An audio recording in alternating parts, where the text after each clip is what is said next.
This is the real and another show. Everybody, come on. Welcome back, people. Yeah. Today we're gonna watch some. Monsty. I think it was already on the video. I wanted to really? reveal it Oh, later. holy shit. Today we're gonna listen to Monster music Truck. video for Monster Truck. One of our favorite bands. We have been fans since maybe 15 years or so of the band.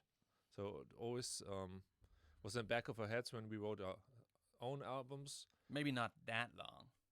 I think it was like I mean, since that's almost- 2011 or something like that. I think it I was knew more this like band. 2015, 16.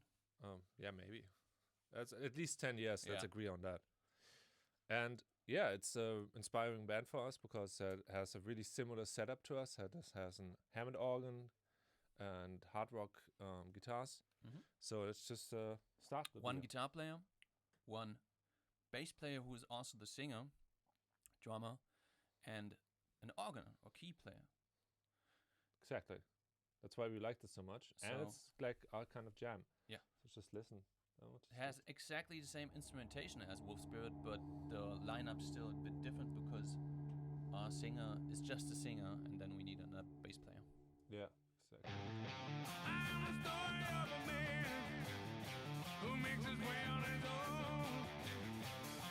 It's just like the lyrics right away. It's like this hard-working man's vibe here. Like the blue-collar worker. It starts off with I mean, it's nothing musically. It's nothing new. It's just a pentatonic riff, but it sounds very thick, and that's because the guitars and the bass is tuned down a whole step. Yeah. So this gives it immediately gives it a thicker, more fatter sound. That's what And- we like to do too, actually. And one thing that I've always noticed about Monster Truck is, of course, they play this vintage kind of riffs, but Yeah. it doesn't sound old. It sounds modern. It's a Exactly. modern sound. It's a modern production. Okay. Oh, this works? Okay. Apparently. No, didn't know the space works.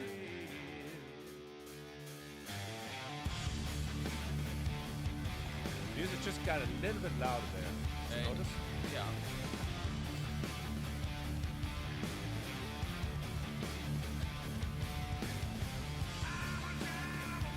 What we have with the Hammond organ is like a really simple Yeah. pad just over the Yeah. whole Isn't he guitar. play, riff. Isn't he just It's just playing like a power chord or something. Oh, really? Lay on top of it. You keep But going. listen to that. See that Yeah. tone? It's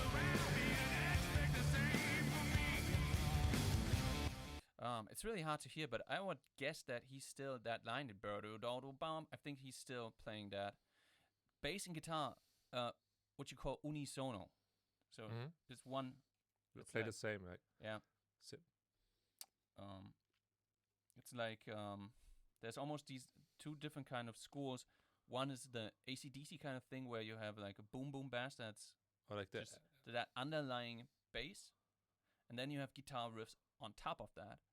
But the bass is not actually covering. He's not playing 1-to-1 what Yeah. the guitars are playing. Yeah. This is different. This is more like Rage Against the Machine. Rage Against the Machine's like they both play exactly the same riff, bass and guitars, and Monster Truck is doing that here too. And I think the organ too, actually.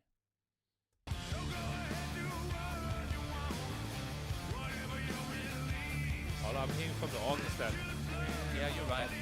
Yeah. maybe it's playing the riff along, but in the mix it's just not audible.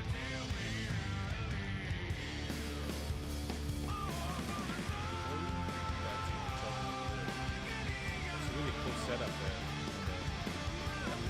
Coal mining facility, whatever that is.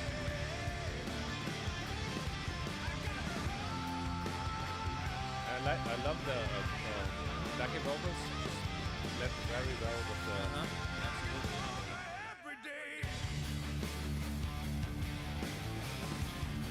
Now the organ really comes out on this part right here. You The organ has a really simple job, but it's essential job just to bind it all together, and that sound is just like so unique to the Hammond organ. Yeah. And it's so recognizable throughout so many songs throughout history. Let me just get something real quick. Okay.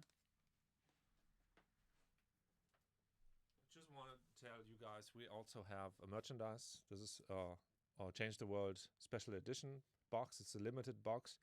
Only 500 available. Down in the link in the description, you can get this for a really affordable price. Mm-hmm.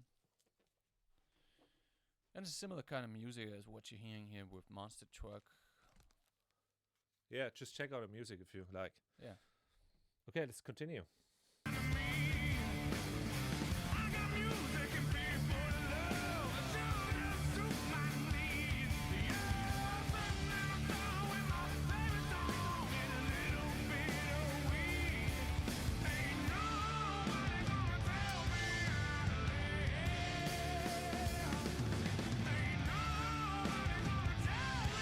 I like how the guitar plays the vocal line. Yeah. Plays around the notes. Yeah.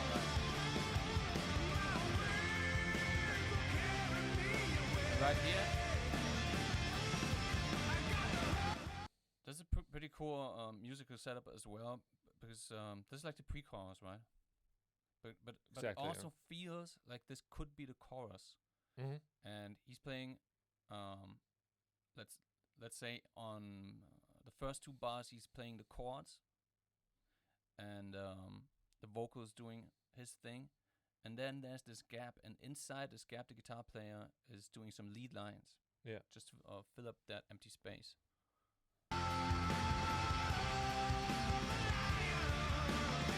Right here.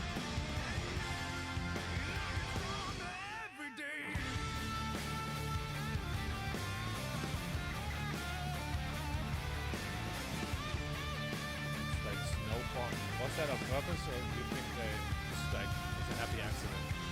Snow? Yeah. Or did they have a snow machine? No, I think that was just a lucky coincidence. Looks like real snow. Yeah. For me, that guitar solo right there is a good example that doesn't have to be complicated, and yet you can still have a good guitar solo. Yeah. Just that guitar player, I forgot his name, but I really like his style because I don't know, maybe he's not a shredder or something. Maybe he doesn't have the capacity to play really fast notes, but he doesn't need to. Maybe he could, but he's just not doing it because the music doesn't need that. It just needs a cool... I think that's also the philosophy of the band, just to play in service of the music, not to do any fancy stuff, because the organ player is like basically just playing chords or power chords that I mean all the instruments are playing simple stuff, and yet the big picture is a really big sound, really big fat band sound that they get.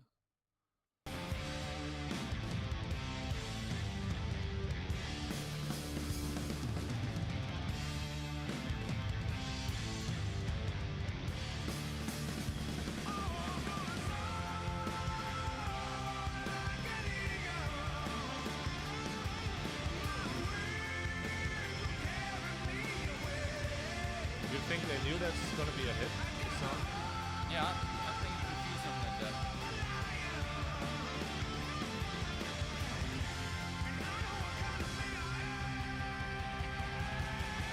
I really like this moment. It turns back into the chorus. Yeah. It's pretty catchy, nice tone. Like really small intro, but directly back. That's really good songwriting. Because at that moment it could have got boring.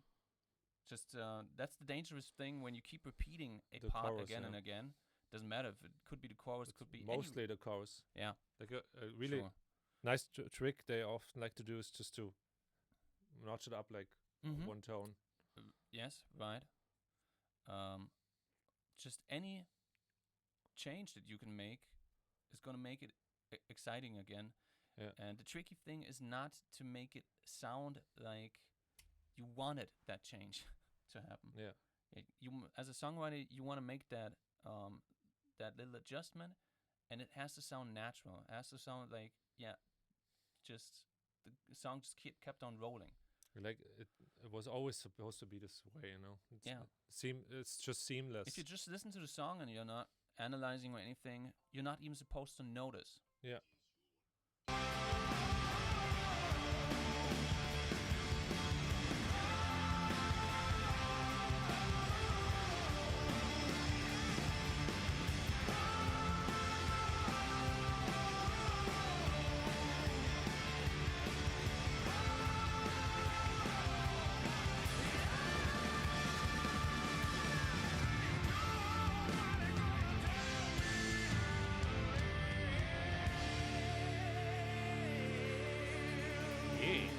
Yeah, that was it. Great song. Loved it. Absolutely. I think this was one of the first songs that I heard, and how I got introduced to Monster Truck. Yeah, Monster Truck.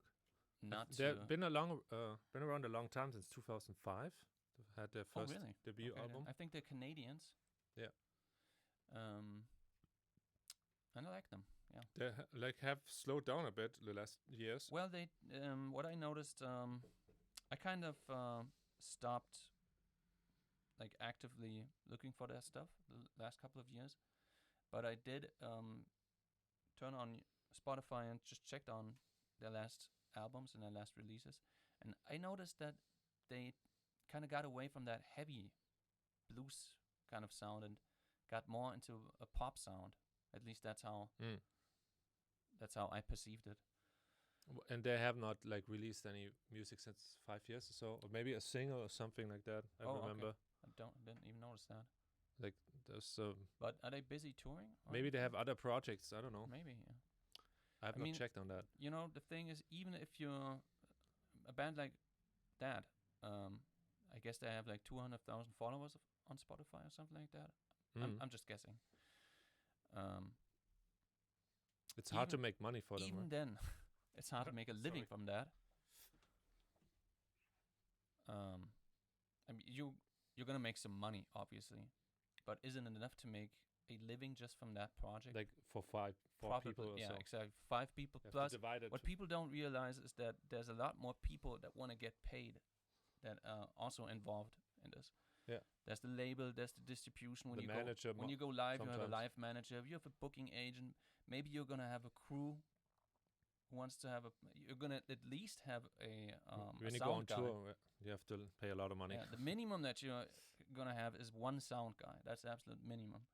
But most of the bands that go on tour, they're gonna have maybe 1 or 2 persons on top of that. They're like gonna be hands or roadies or whatever. They also want to get paid. So yeah, yeah, it's a hard industry to get into, and to make a living of, and to stay on top all the time. You know, it's always have to stay relevant. Right. Okay, I think that was it for today, and we're gonna do daily uploads. Yeah, put some comment in the box below. What kind of bands and songs you would like to us to react on and share our thoughts, and we would appreciate if you share your thoughts in the comment box below, and subscribe to our channel, share this video. Do all the good stuff. Yeah. And check out our music, please. Right. Check out our music, and okay. see you. Bye.